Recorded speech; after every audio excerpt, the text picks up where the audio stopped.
2200 வருடங்களில் இருந்து ஒரு 300 வருடங்களுக்கு இடையில் ஈ வரி வடிவம் வளர்ந்த சான்று நமக்கு கிடைக்கவில்லை. ஒரு 400 வருட இடைவெளியில் இவற்றிலிருந்து நேர்முகமாக வளர்ந்த விதம் சரியான ஆதாரங்கள் கிடைக்கவில்லை. ஆனால் பின்னோக்கி தற்சமயம் உள்ள ஈ என்ற வடிவத்தில் இருந்து 500 வருடங்கள் பழமை ஓலைச்சுவடிகளில் இருந்து எடுக்கலாம். அதில் இருந்து 1000 வருடங்கள் பின்னோக்கி ராஜராஜன் கல்வெட்டுகள் போன்ற அரசர்கள் கல்வெட்டிலிருந்து எடுக்கலாம். அதிலிருந்து பின்னோக்கி இன்னும் பல்லவர் காலம், சோழ காலம், பாண்டிய காலம் எனக்கூடிய 1500 1800 வருட பழமையாக வட்டெழுத்துக்கள் இவற்றில் பழமை எடுக்கலாம்.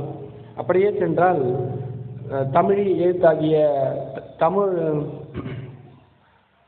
மதுரை 3ஆம் சங்கம் அமைத்த மதுரையில் நிறைய இது போன்ற பழமையான என்ற வரி வடிவம் கிடைக்கின்றன. 2200 இப்படி சிலவற்றை பின்னோக்கி ஆய்வு செய்ய வேண்டும்.